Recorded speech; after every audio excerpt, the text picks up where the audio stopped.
नमस्कार साथियों, स्वागत है आप सभी का अंकित इंस्पायर्स इंडिया पर। मैं हूं अंकित अवस्थी।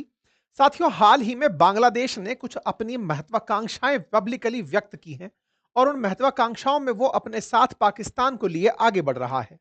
पाकिस्तान के टूटने से कभी बना बांग्लादेश, जो अपने आप में पाकिस्तान से नफरत रखता था, लेकिन अब वो नफरत अपनी पुरानी भारत के साथ रखने शुरू किया है और पाकिस्तान को अपना बना लिया है।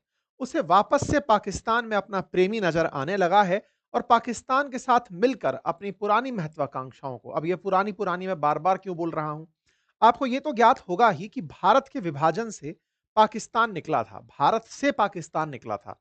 1971 में पाकिस्तान से बांग्लादेश निकला था। पूर्वी पाकिस्तान और पश्चिमी पाकिस्तान ओरिजिनली हुआ करते थे 1947 के बाद, लेकिन 1971 में पूर्वी पाकिस्तान बांग्लादेश बन गया था और पूर्वी पाकिस्तान को बांग्लादेश बनाने में भारत की महती भूमिका थी, क्योंकि भारत की तरफ से बंगालियों पर हो रहे अत्याचारों को सपोर्ट किया गया था, यह कहते हुए कि आपके साथ पाकिस्तानी जो मुसलमान हैं वो बंगाली मुसलमानों को दोयम दर्जे का मानते हैं, आपको बराबर दर्जा नहीं देते। ऐसे में अगर आपके साथ किसी प्रकार का भेद हो रहा है तो आप अपने लिए लड़ाई लड़ें। हमने एक तरह से इन्हें मदद करी। क्या मदद करी? साइकोलॉजिकल मदद करी। जबकि वास्तविकता में ना तो पूर्वी पाकिस्तान ना ही पश्चिमी पाकिस्तान कभी भारत को पसंद करते थे, क्योंकि जब देश के विभाजन में ये दोनों ही क्षेत्र निकलकर पाकिस्तान बने थे तो भारत से तो ओरिजिनली इनको बहुत ज्यादा नफरत थी। लेकिन हाँ, बाद में जो पूर्वी पाकिस्तान पाकिस्तानियों की प्रताड़ना से पीड़ित होकर, पश्चिमी पाकिस्तानियों की प्रताड़ना से पीड़ित होकर के बांग्लादेश बनाया, तो भारत ने उसको सपोर्ट किया था और वही सपोर्ट था जो आज तक बांग्लादेश और भारत के बीच में बढ़िया बॉन्डिंग लेकर आ रहा था। लेकिन जब से शेख हसीना बांग्लादेश से निकली हैं, तब से जो यहां पर आए हुए ये मोहम्मद यूनुस हैं, जो अपनी तरफ से चीफ एडवाइजर की पद को पकड़कर ऐसे बैठे हैं जैसे राष्ट्राध्यक्ष हों, ये पाकिस्तान के साथ बांग्लादेश के पुराने रिश्तों को बहाल करने में लगे हैं। यानी एक तरह से वो हरकतें हो रही हैं कि पाकिस्तान और बांग्लादेश कभी अलग थे ही नहीं। इतनी ज्यादा एकता इन दोनों में एक दूसरे के साथ देखने को मिल रही है। अब सवाल बनता है, ऐसा कैसे? तो इसके पीछे का तो सबसे बड़ा कारण भी है कि शेख हसीना के जो फादर थे, मुजीबुर रहमान, उन्हीं ने ही पूर्वी पाकिस्तान को बांग्लादेश बनवाया था। अब चूंकि इन्होंने पूरी तरह से बांग्लादेशियों में शेख हसीना के खिलाफ और इनके पिता के खिलाफ नफरत का माहौल भर दिया है, तो जो कारक थे बांग्लादेश को अलग करने के या कहिए पूर्वी पाकिस्तान को बांग्लादेश बनाने के, वो सभी फैक्टर्स अब नेगेटिव साउंड होते हैं, या समझिए कि ये इस तरह से साउंड होते हैं कि इनकी नजर में बांग्लादेश बनाना ही एक तरह की गलती था। अर्थात बांग्लादेशियों के लिए तो ये व्यक्ति उस देश को ही मिटा देगा कुछ दिनों में, जिस तरह की हरकतें चल रही हैं। खैर, अभी हम इतनी बातें कर क्यों रहे हैं? असल मायने में इस समय पाकिस्तान में बांग्लादेश में पाकिस्तान के एक 4 स्टार जनरल यात्रा पर हैं। ये हैं वो सेना के जनरल। अब आप पूछेंगे ऐसा तो कोई ना कोई तो आता ही रहेगा, इसको कवर करने की क्या जरूरत है? ये जो व्यक्ति इस समय यात्रा पर है ना, ये आसिम मुनीर की जगह लेगा। अर्थात आसिम मुनीर जब रिटायर होंगे तो पाकिस्तान की सेना में सीनियर मोस्ट ऑफिसर्स में से ये हैं। यानी कि आज जो आसिम मुनीर का ओहदा है वो इनका होगा आने वाले टाइम में। ये बांग्लादेश की यात्रा पर हैं और इनके साथ में चीफ एडवाइजर का मिलना इस बात को दर्शाता है कि डाउन द लाइन जो तैयारियां चल रही हैं, उनकी आपस में बातचीत हो रही है। ऐसे में जो विवाद उठा, वो इनके द्वारा एक पुस्तक के भेंट करने पर उठा, जिसका नाम आर्ट ऑफ ट्रुअम्फ है। अब इस पुस्तक के अंदर ऐसा क्या है जिसके चलते सारा विवाद उठा? इस पुस्तक में ऐसा क्या है कि ये भारत में अखबारों की हेडलाइन बन गया? ऐसा क्या इनके द्वारा इन्हें ऑफर किया गया जिससे भारत को नाराजगी हुई? आज के सेशन में हम उसी बात का जिक्र कर रहे हैं। अगर आप इस पुस्तक को ध्यान से देखें तो इसके कवर पर एक इमेज बनी हुई है। ये इमेज अगर मैं आपको अलग से दिखाऊं तो ये कुछ इस तरह से दिखाई पड़ती है। प्रथम दृश्यता ये कोई आर्ट जैसी लगती है, कोई पेंट जैसा लगता है कि कोई पेंटिंग की गई है। कुछ वैसी फीलिंग आपको यहां पर आती हुई दिखती है, जिसमें कुछ लोग आपको दिखाई देते हैं और पीछे कोई चित्रकारी दिखाई देती है। लेकिन जब इस चित्रकारी को गहराई से और गहनता से देखने का प्रयास करते हैं तो ये चित्र ग्रेटर बांग्लादेश की संकल्पना है। अब ये ग्रेटर बांग्लादेश क्या है? आपको याद होगा एक बार भारत की तरफ से मैप जारी हुआ था अखंड भारत का। ऐसे ही इजराइल ने ग्रेटर इजराइल का मैप जारी किया था। ऐसे ही बांग्लादेश का अपना सपना है ग्रेटर बांग्लादेश। अब उस ग्रेटर बांग्लादेश में क्या शामिल है? आप में से जितने भी लोगों ने अब तक बांग्लादेश का मैप देखा है, वो ऐसा तो बिल्कुल नहीं है। तो ये जो चित्र दिख रहा है, ये बांग्लादेश का ओरिजिनल ना होकर के संकल्पना वाला पार्ट है। तो बोले ये पूरा कब होगा? जब ये क्षेत्र इसके पास और होंगे। ये कौन से क्षेत्र हैं? बांग्लादेश तो 3 तरफ से भारत से घिरा हुआ है। तो जी हाँ, बांग्लादेश में भारत के हिस्सों को मिलाकर के ग्रेटर बांग्लादेश बनाने की कल्पना ही ग्रेटर बांग्लादेश है। अब इस बात को और गहराई से समझते हैं कि ये इस तरीके का जो दुस्साहस किए जा रहे हैं, उसके पीछे असली वजह केवल शेख हसीना का भारत में शरण लेना है, या वास्तविकता में ये प्रो पाकिस्तानी थे। इनके अंदर की जो अंदर की कुंठा थी, वो केवल इनके नाम पर बाहर आ रही है। असल में पूरा प्रोपेगेंडा ये पाकिस्तान का ही चला रहे हैं।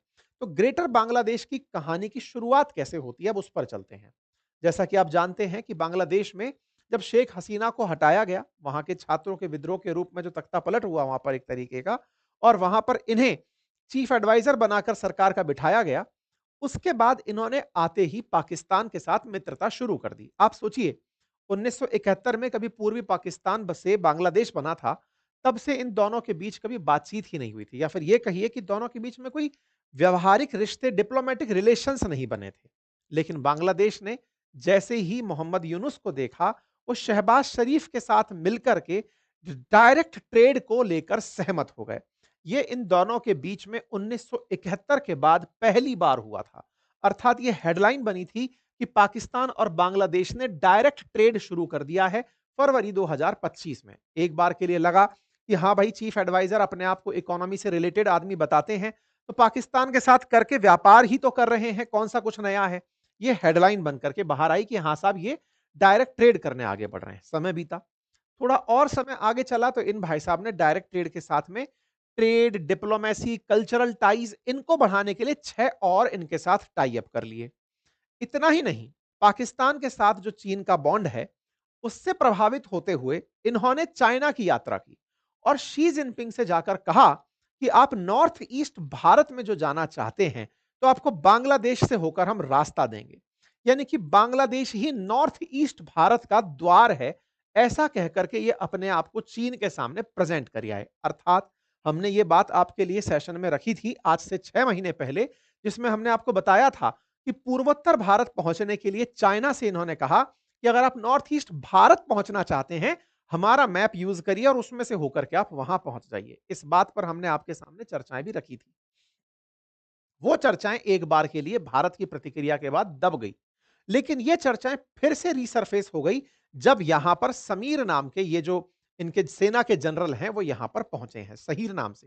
ये जो शहीर शहशाद मिर्जा नाम से सेना के जनरल हैं, वो अपनी 2 दिवसीय यात्रा पर बांग्लादेश आए हुए हैं। लेकिन बांग्लादेश आने से पहले ये मालदीव्स की यात्रा पर गए थे। अब इंटरेस्टिंग बात समझिए, आपने कुछ समय पहले मालदीव्स को भारत विरोधी बयानों के लिए देखा था। यहां के अंदर बैठे हुए राष्ट्रपति जो मोहम्मद मुइज्जू हैं, वो भारत के खिलाफ अनर्गल बयानबाजी कर रहे थे, हालांकि फिलहाल शांत हैं। ये जाकर के पहले उनसे मुलाकात करते हैं। तस्वीरें आती हैं कि पाकिस्तान और मालदीव्स ने एक दूसरे के साथ सैन्य कॉपरेशन बढ़ाने के लिए बातचीत की है। आज से 2 दिन पहले की ये बातचीत है। इनसे मुलाकात करने के बाद ये सेना के अध्यक्ष जो हैं, ये बांग्लादेश की यात्रा पर निकलते हैं। 27 तारीख को ये खबर आती है और आकर के ये मोहम्मद यूनुस से मुलाकात करते हैं। अपने साथ में और भी सेना के अधिकारियों को ये साथ लाते हैं। एक तस्वीर आती है जिससे पता चलता है कि यहां पर कुछ तो करने आए हैं। मोहम्मद यूनुस के साथ जो बात होती है, चीफ एडवाइजर ऑफ गवर्नमेंट के नाम पर यूनुस साहब जो बातें लिखते हैं, उनमें कई तरह की बातें हैं, लेकिन उसमें एक भारत विरोधी बात भी थी। और वो क्या थी? ये अपनी तरफ से बोलते हैं कि हम एक दूसरे की मदद करेंगे, कॉपरेशन करेंगे, कई सेक्टर्स के अंदर सब कुछ सही है। लेकिन यहां पर एक लाइन मेंशन होती है कि हम लोग दोनों तरफ से मिलकर के टेंशंस को खत्म करेंगे, मिडिल ईस्ट और यूरोप के साथ जो चल रही हैं। साथ ही साथ में growing challenge of misinformation and the misuse of social media by non state actor to undermine peace and stability across various regions. इसका क्या लॉजिक है? इनका यह मानना है कि भारत से पाकिस्तान और बांग्लादेश में बहुत सारी फेक खबरें फैलाई जाती हैं। इनका यह मानना है कि बांग्लादेश के खिलाफ और यूनुस के खिलाफ जितना भी प्रचार प्रसार है, यूनुस वैसे तो बहुत अच्छे हैं, भारत ने उनके खिलाफ माहौल बना रखा है। इसी बात को लेकर के ये बात लिखते हैं कि फेक न्यूज एंड डिसइंफॉर्मेशन है फ्लडेड सोशल मीडिया। टेक्निकली ये भारत के खिलाफ इस तरह की बातें रख रहे थे। अर्थात इनका मानना है कि जो फेक न्यूज है, जैसे ये पहले भी बोल चुके हैं इसी अक्टूबर के महीने में कि बांग्लादेश में हिंदुओं के खिलाफ कोई हिंसा नहीं थी, ये तो फेक न्यूज के चलते माइनॉरिटीज की हिंसा को जबरदस्ती सरफेस कर दिया जाता है। यानी बांग्लादेश ने अब माइनॉरिटीज पर हो रही हिंसा को केवल फेक न्यूज करार देकर साइडलाइन करना शुरू कर दिया है। ठीक है साहब, ऐसे में पाकिस्तान से ये मदद चाहते हैं कि तुम भी बेटा हमारे साथ मिलकर के नैरेटिव वॉर खेलो। ये तो बात हुई एक। दूसरी बात क्या हुई, हाल ही के समय पर बांग्लादेश का जो व्यापार भारत के कोलकाता पोर्ट से हुआ करता था, उस पर हमने कुछ रोक लगाई थी। हमने ये कहा था बेटा तुम यहां से माल नहीं बेचोगे। पाकिस्तान ने इसे एज एन अपॉर्चुनिटी दिया और अपॉर्चुनिटी के रूप में उनसे कहा कि बांग्लादेश चाहे तो कराची के रास्ते अपना माल एक्सपोर्ट कर सकता है। अब जैसे कराची तो पड़ोस में हो, मूर्खों की बात देखो, डील क्या हुई है। डील ये हुई है कि बांग्लादेश का चिटागोंग पोर्ट था, वो चिटागोंग पोर्ट हो या फिर ये पोर्ट जो हमारे बंगाल के बगल में, जो मतलब कोलकाता जो बंगाल का पोर्ट है, उससे पहले ट्रेड किया करता था। इंटरनेशनल ट्रेड के लिए कार्गो फैसिलिटीज हम यहां से उपलब्ध कराते थे। इनको क्या ऑफर किया गया है? इनको ऑफर किया गया है कि आप लोग अपना माल यहां से नहीं भेज पा रहे हो, कोई बात नहीं, आप कराची पोर्ट से भेज देना। मतलब आप सोचकर देखिए कि इनको ऑफर दिया गया कि पहले आप यों चलते हुए आओ, घूम घाम के कराची पोर्ट पर आओ, फिर यहां से अपना माल आगे भेज दो। जब यहां तक ही कोई सामान ले आएगा तो वो आगे नहीं भेज देगा, लेकिन कराची पोर्ट पर इनको ऑफर दे दिया गया है। अब आप पूछेंगे ऐसा क्या ऑफर हो सकता है? तो देखिए क्या है, अगर बांग्लादेश से माल मिडिल ईस्ट जाना है या बांग्लादेश से माल यूरोप तक जाना है, तो टेक्निकली इतना दूर का ट्रेवल करने से बेहतर होगा कि आप कराची में ही अपने माल को रख लें, पोर्ट ऑन कॉल फैसिलिटी का लाभ ले लें, माल को स्टॉक में रखें, हमारे माल के साथ आप उसे आगे भेज दें। जैसे नहीं होता कि बहुत सारा माल एक जगह इकट्ठा हुआ, वहां से किसी और के माल के साथ में आपका माल आगे भेज दिया।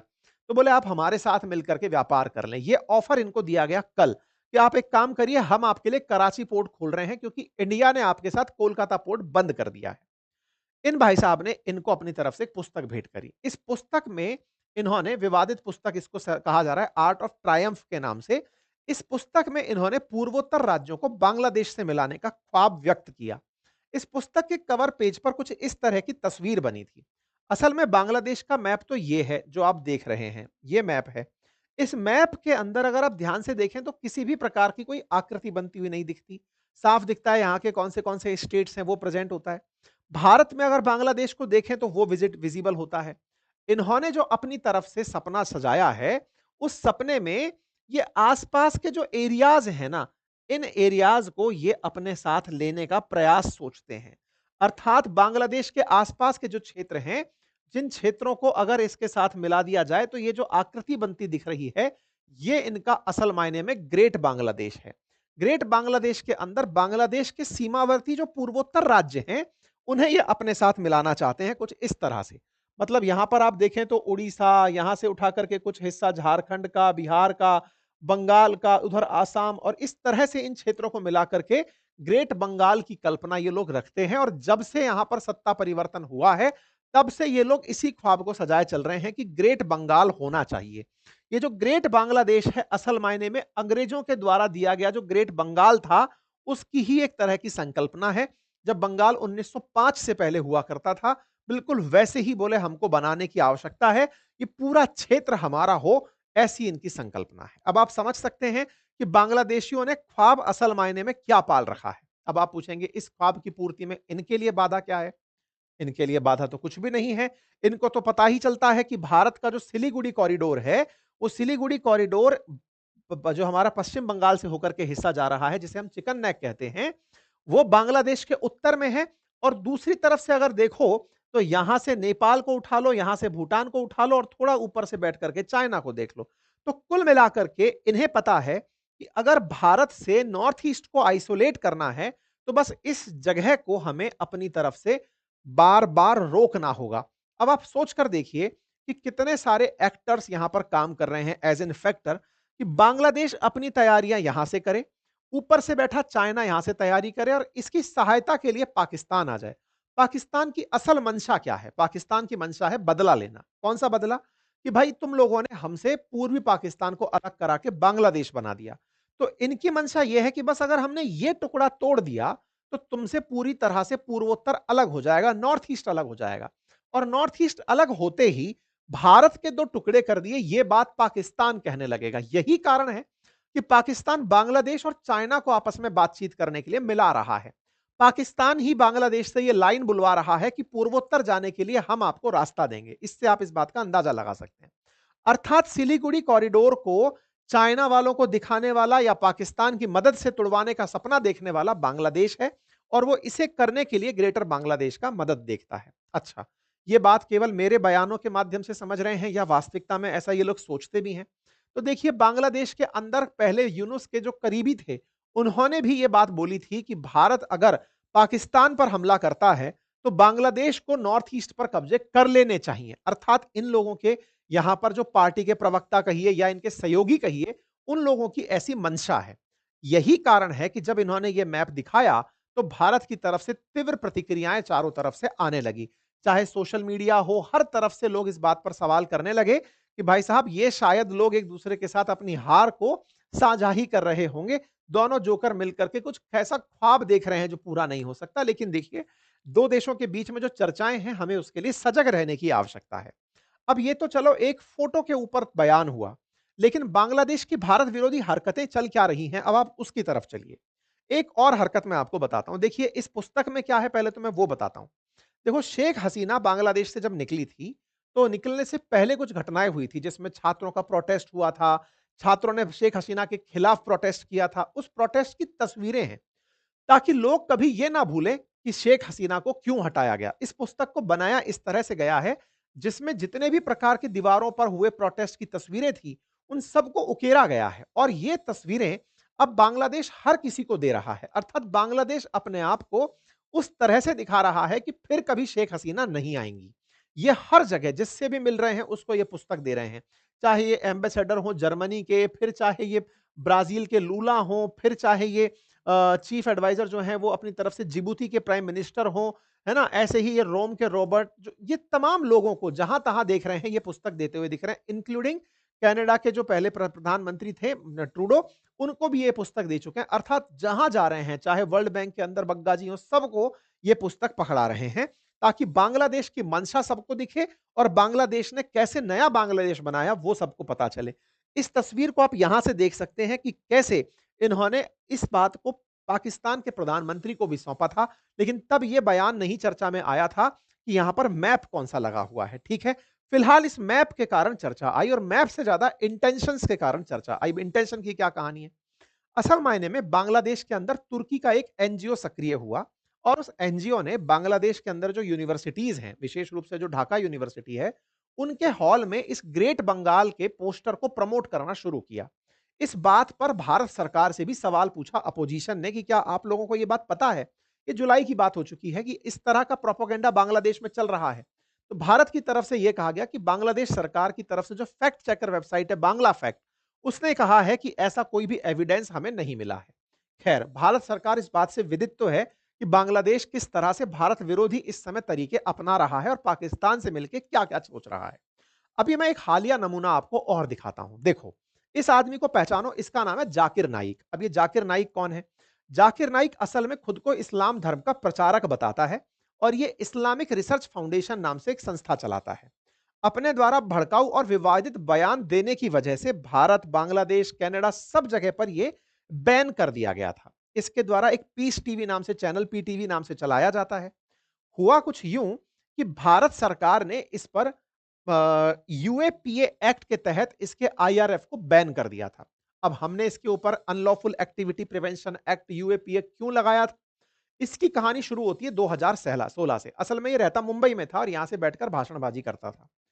हुआ ये कि ये जब भारत में था, तो इसके जो बयान थे इस्लाम को प्रवर्तन के लिए और लोगों को मोटिवेट करने के लिए, इस्लाम में लाने के लिए, उनको रेडिकलाइज करने के लिए जो बयान दिए जाते थे, उससे प्रभावित होकर के कुछ आतंकियों ने बांग्लादेश के अंदर धमाका कर दिया। ढाका में एक धमाका होता है और उस धमाके में लगभग 29 लोगों की जान चली जाती है। उन आतंकियों में से एक आतंकी पकड़ा जाता है और जब वो पकड़ा जाता है, तो वो ये कबूल करता है कि मैं जाकिर नाइक के बयानों से प्रभावित होकर के ये हमला किया। बांग्लादेश सरकार ने हमें ये जानकारी दी, 2016 की बात है ये। जब जानकारी दी, तो भारत ने तत्काल प्रभाव से जाकिर नाइक पर शिकंजा कसा कि भाई, तुम्हारी वजह से वहां दिक्कत हो रही है, तुम्हारे ऊपर हम कार्रवाई करेंगे। तो भारत ने इसके ऊपर आतंकियों की तरह ही यूएपीए एक्ट के तहत धाराएं लगाई। इस बात को देखते ही ये भारत से तुरंत भाग करके सऊदी अरब चला गया और सऊदी अरब से भागकर इसने मलेशिया में शरण ले ली। 2017 में मुंबई की जो एनआईए कोर्ट है, उसने भी इसके खिलाफ गैर जमानती वारंट जारी किया। 2019 में मुंबई की स्पेशल कोर्ट ने इसके खिलाफ गैर जमानती वारंट जारी किया। ईडी ने भी इसके खिलाफ मनी लॉन्ड्रिंग का केस लगाया। और जो इसका इस्लामिक रिसर्च फाउंडेशन नाम का एनजीओ है, उसके ऊपर भी कई प्रकार की गड़बड़ियों का वो लगा कि हाँ भाई, इसने कई तरह की गड़बड़ियां की हैं। इसके चलते इसे भारत में बैन कर दिया गया और इसे अंतरराष्ट्रीय रूप से वांटेड डिक्लेयर करा दिया गया। दुनिया भर में अब इसके बारे में यही है कि भाई, इसको इस देश में नहीं आना चाहिए, इंक्लूडिंग बांग्लादेश, कनाडा, भारत, सब जगह इसको मोस्ट वांटेड घोषित कर दिया गया। लेकिन ये भारत से निकलकर सऊदी अरब के रास्ते मलेशिया पहुंचा और वहां से इसने अपना ये प्रीचिंग जारी रखी। आज इसे एज ए प्रीचर और रेडिकल इस्लामिस्ट के रूप में इनवाइट किया जाता है दुनिया भर के देशों में बयान देने के लिए। इसका एक नमूना लाहौर में आप देख सकते हैं, जो इसी साल हुआ अक्टूबर में। और लाहौर में आप इसको प्रधानमंत्री के साथ बातचीत करते हुए देख सकते हैं। इसका प्रोग्राम था कि तुम रेडिकल इस्लाम को प्रमोट करो, इस्लामिज्म के लिए लोगों को प्रमोट करो। ओके साहब, ऐसे में अब सोचो कि पहले ये पाकिस्तान जाता है और पाकिस्तान सरकार इसे कहती है कि अब तुम्हें बांग्लादेश जाना चाहिए। अब समझिए, देखिए, हमला बांग्लादेश में हुआ था 2016 में। बांग्लादेश के कहने पर भारत ने इसको बैन किया था, लेकिन आज वो खुद बांग्लादेश इसे अपने यहां बुला रहा है। क्यों? क्योंकि पाकिस्तान ने जाकिर नाइक का शो करा लिया। तो अब इसे पाकिस्तान के कहने पर बांग्लादेश भेजा जा रहा है। अब ये बांग्लादेश आएगा और ये 9 साल बाद, 2016 के बाद 2025 में, ये 1 महीने के लिए अपने शो करने बांग्लादेश में आ रहा है।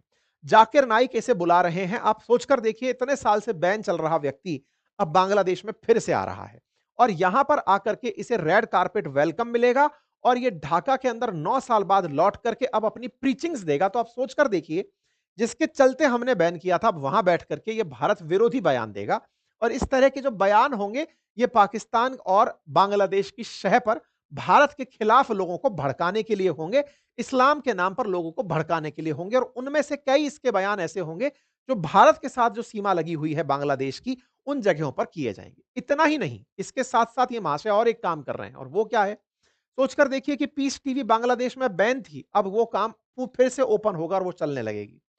ऐसे ही यूनाइटेड नेशंस के अंदर एक डेजिग्नेटेड आतंकी है हाफिज सईद, भारत के अंदर मोस्ट वांटेड है। उसका एक सहयोगी है और उसका सहयोगी का नाम है इब्तिसाम इलाही जहीर, नाम से एक सहयोगी है। बांग्लादेश ने हाल ही में उसका भी वार्म वेलकम हुआ है। अब आप पूछेंगे, जाकिर नाइक वो इसका हाफिज सईद का सहयोगी है, इससे क्या लेना देना? बोले भाई साहब, ये जो व्यक्ति है, इसका भी काम जाकिर नाइक की तरह लोगों को भड़काऊ बयान देना है। ये जो आपको इब्तिसाम जहीर नाम का व्यक्ति दिख रहा है, ये आपको जाकिर नाइक के साथ भी दिखता है, तो आपको मक्की के साथ भी दिखता है। अब ये मक्की कौन है? मक्की जो 26/11 का मुंबई हमला हुआ था, उसका गुनहगार था।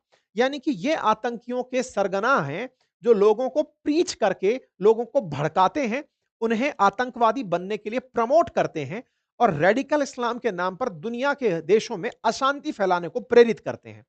इन दिनों चाहे सेना अध्यक्ष आ रहे हों, या फिर जाकिर नाइक आ रहे हों, या मक्की का करीबी ये जहीर आ रहा हो, ये सभी बांग्लादेश में आकर के वो सारे काम कर रहे हैं। एक तरफ बॉर्डर के एरियाज में भारत के खिलाफ जहर को पसारा जाएगा, वहीं दूसरी तरफ सेना के माध्यम से इनका जो ग्रेटर बंगाल का सपना, बांग्लादेश का जो सपना है, उसको देखने का प्रयास कराया जाएगा। तो अब विचार करके देखिए कि इस समय पाकिस्तान किस तरह से भारत के खिलाफ बांग्लादेश को यूज कर रहा है।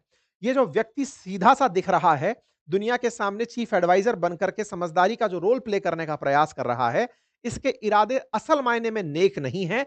ये भारत के लिए बहुत ही चिंता की बात है और भारत सरकार को इस पर गंभीरता से चिंतन करना चाहिए।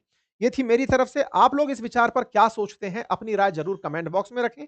चैनल पर नए हैं तो सब्सक्राइब कर लीजिए। और हाँ, हमारे एप्लीकेशंस अपनी पाठशाला और बातें बाजार की, वहां पर कोर्सेज उपलब्ध हैं। अगर आप स्टॉक मार्केट में ट्रेड करना चाहते हैं या म्यूचुअल फंड में निवेश करना चाहते हैं, तो हमारे कोर्सेज को जाकर चेक कर सकते हैं। बहुत बहुत धन्यवाद।